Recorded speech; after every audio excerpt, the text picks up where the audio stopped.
सारी दुनिया आपको, आपके जितने भी फॉलोअर हैं सब आपको खान सर बुलाते हैं। अब तो आप बता दीजिए आपका पूरा नाम क्या है खान सर? एक्चुअली क्या है कि एक शिक्षक के लिए खुद के नाम से ज्यादा मायने रखता है कि उसके द्वारा पढ़ाए गए लड़के देश का नाम रोशन करें यहाँ पर, तो वो लक्ष्य मेरे लिए ज्यादा इंपॉर्टेंट है। हमको अपने से नहीं ज्यादा मतलब नहीं। वाह। मैं खान सर के बारे में बता दूं कि इनका यूट्यूब पे जो एजुकेशनल चैनल है उसके 17 मिलियन मतलब 1,70,00,000 फॉलोअर्स हैं। अब 19 हो गए। 19 हो गए।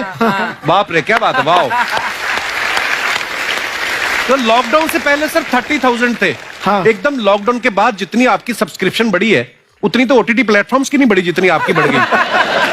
ये नेक काम की शुरुआत कैसे हुई थी खान सर? लॉकडाउन से पहले हम लोग ना ऐसे फिजिकली क्लास में ज्यादा पढ़ाते थे। अच्छा जी। क्लास में भी बहुत भीड़ रहती थी, लड़के पढ़ नहीं पाते थे। मजबूरी हो गई लॉकडाउन के बाद यूट्यूब पर पढ़ाना, क्योंकि दूसरा कोई ऑप्शन ही नहीं था। और हमको भी नहीं समझ में आया कि लोगों ने क्यों इतना ज्यादा सब्सक्राइब करते गए, क्योंकि हम तो वैसे ही पढ़ा रहे थे जैसे पहले पढ़ाते थे वहां पे। तो बस ये रहता है कि लड़कों को पढ़ाई से रिलेटेड उसको डाउट ना रह जाए कोई भी, क्योंकि जब हम लोग पढ़ते थे ना तो सबसे पीछे आते थे, हम लोग क्लास के पीछे बैठते थे। हम लोग मान लिए थे कि ये लोग बहुत अच्छे पढ़ने में, हम लोग का तो कुछ नहीं हो सकता है यहाँ पे। और घर वालों को भी लगता था तो जीव ले ला, कैसे भी काम चल जाएगा। बाद में हम लोग को पता चला ना कि टीचर की गड़बड़ी थी, हमारे ऊपर ब्लेम लगा दिया। सर आइए, बहुत बहुत स्वागत है आपका। वाकई एक्चुअली अगर पढ़ाने का तरीका इतना सरल हो, आसान हो, जैसे ना सर मुझे बचपन में ना मुझे हिस्ट्री का पढ़ने का बड़ा मजा आता था।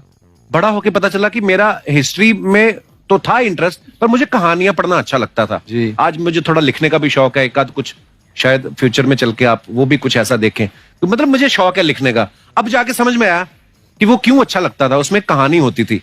तो ये नहीं हमें पढ़ाया, हमें रट्टा मरवाते थे। तो ये जो आपका ये जो तरीका ये बहुत ही बढ़िया है। काश हमारे समय में भी ऐसा होता, यूट्यूब पे अच्छे अच्छे शिक्षक होते। हालांकि हमारे टीचर भी बहुत अच्छे थे, लेकिन इतने डिटेल में खान सर मैंने आपके वीडियोस देखे हैं, मतलब जिस सब्जेक्ट को आप जानते भी ना हो और अगर लेक्चर देखें और सुने तो उसमें इतनी रुचि पैदा हो जाती है। बिकॉज हम सब टीचर्स के द्वारा ही पढ़ाए गए हैं और हमारे अच्छे टीचर्स भी रहे हैं, लेकिन जरूर आप में एक बहुत ही खास बात है कि आप हर सब्जेक्ट को बहुत इंटरेस्टिंग बना देते हैं। और थैंक यू। इसमें क्या है ना, टैलेंट जो है ये टीचर्स को विजुअल ट्रेनिंग कैसे देनी है, जो बताया अभी कपिल जी ने। कहानी, मैं एक छोटा प्रश्न पूछता हूँ, असैसिनेशन की स्पेलिंग किसको मालूम है? लोग बिलीव नहीं करेंगे लेकिन मुझे मालूम है।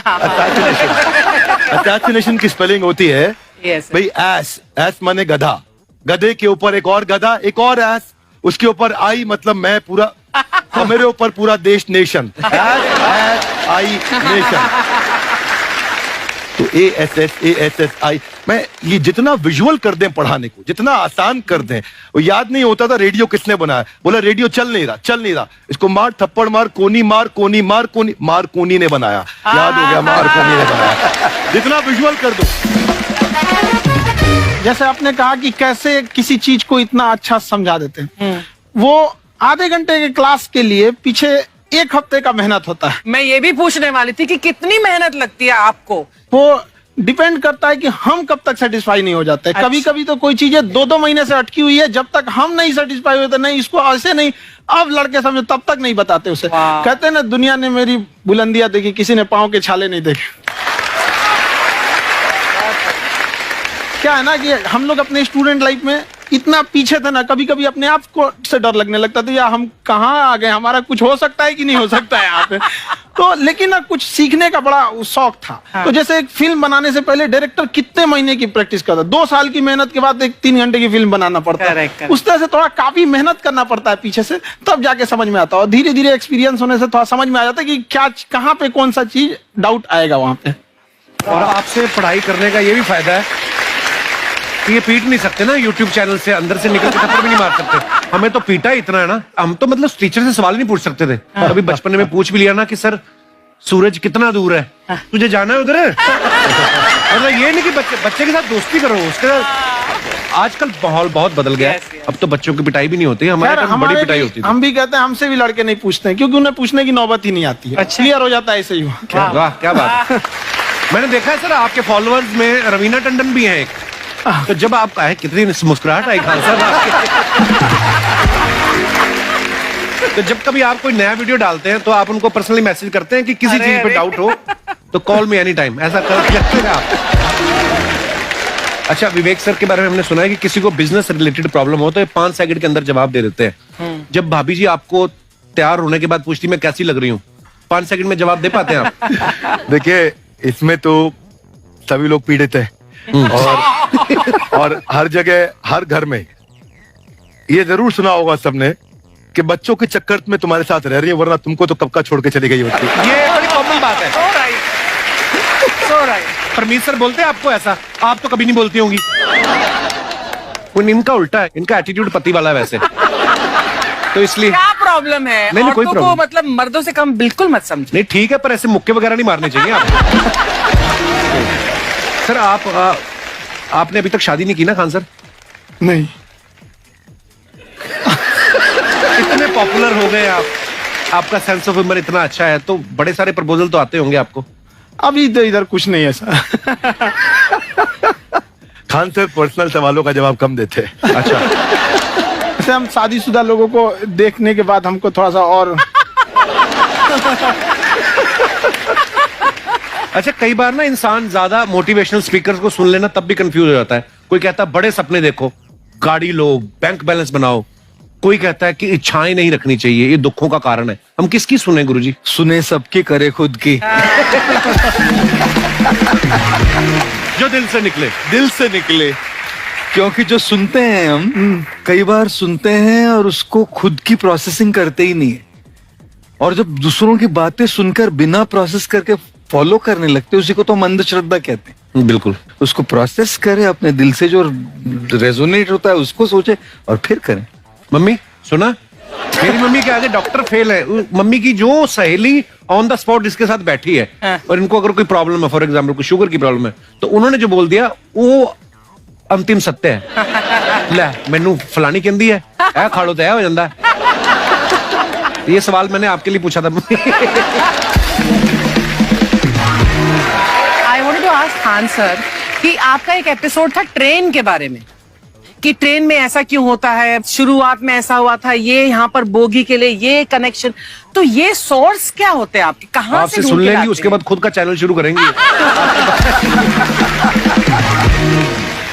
कुछ चीजें तो ऐसे डायरेक्टली मिल सकती हैं, और नहीं तो वहाँ ऑन द स्पॉट जाके वहाँ पे पूछ लेते। जो वर्कर होते हैं ना, उन लोग को ज्यादा आइडिया रहता है, उन लोग से वो पूछ लेते हैं कि ये कैसे काम करता है, तो वो ज्यादा कोशिश करते हैं कि हम किसी चीज को खुद से अगर जाने रहेंगे तो ज्यादा अच्छे से डिलीवर कर सकते हैं। तो कई बार वहाँ यार्ड वगैरह में भी चले जाते हैं पता करने के लिए। लेकिन बहुत इंटरेस्टिंग था। हवाई जहाज पर भी बनाइए।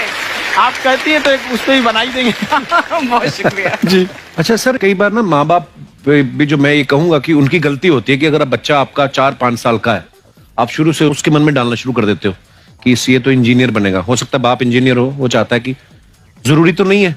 अब मेरे पिताजी पुलिस में थे जी, मेरे मामा सब आर्मी में थे, मैं अकेला इस फील्ड में निकला है, मुझे ये चीज अट्रैक्ट करती थी। ये कहाँ तक सही है सर? जी मेरे हिसाब से तो बच्चों पे कभी प्रेशर नहीं डालना चाहिए, लेकिन साथ ही साथ हमको ये भी देखना चाहिए कि जैसे एल्बर्ट आइंस्टाइन ने एक बहुत अच्छी बात बताई थी, अगर एक खरगोश हो, एक बंदर हो, एक हिरन हो, एक शेर हो और एक मछली हो, उन सब को आप एक कतार में खड़ा कर दीजिए और उन सब के लिए एक ही टेस्ट हो कि आप पेड़ पे सब लोग कैसे चढ़ पाए। बहुत ओके। अब सबको एक टेस्ट कैसे दिया जाए?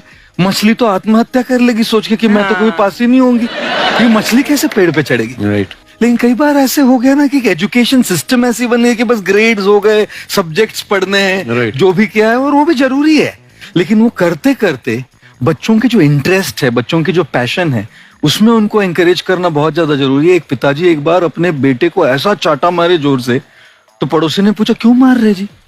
बोला कल रिजल्ट है इसका। कल रिजल्ट? तो बोले रिजल्ट कल है ना साहब, तो आज क्यों मारने? कल बाहर गाँव जा रहा हूँ, कल का काम आज निपट के करता हूं।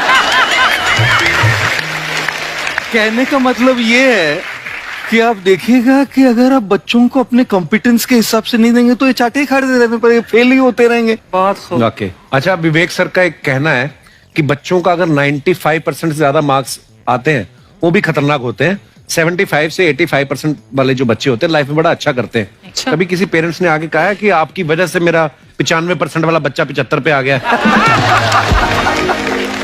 बेसिकली 95%, देखिए स्कूल में जो पढ़ाई हो रही है, जो बताया, वो classroom based conceptual theoretical approach है।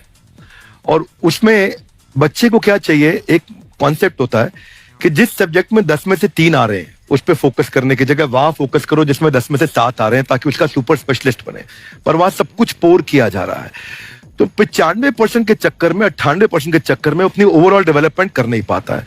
और ये पुराने पैटर्न्स के कारण हमारे यहाँ बच्चे डेवलप नहीं हो रहे हैं। और पैटर्न्स इतने मजबूत हैं, तो मैं ये लोगों को बोलता हूं कि बच्चे को जो उसको आता है, जो उसको भाता है, जो बाजार चाहता है, जब इनका कॉम्बिनेशन बन जाता है तो बच्चा इतना सफल हो जाता है कि उसके मुकाबले कोई और खड़ा नहीं हो पाता। क्या बात है, बहुत अच्छी बात। मैं देखो, ये पुराने बिलीफ तोड़ने जरूरी है। आप जानते हैं गाय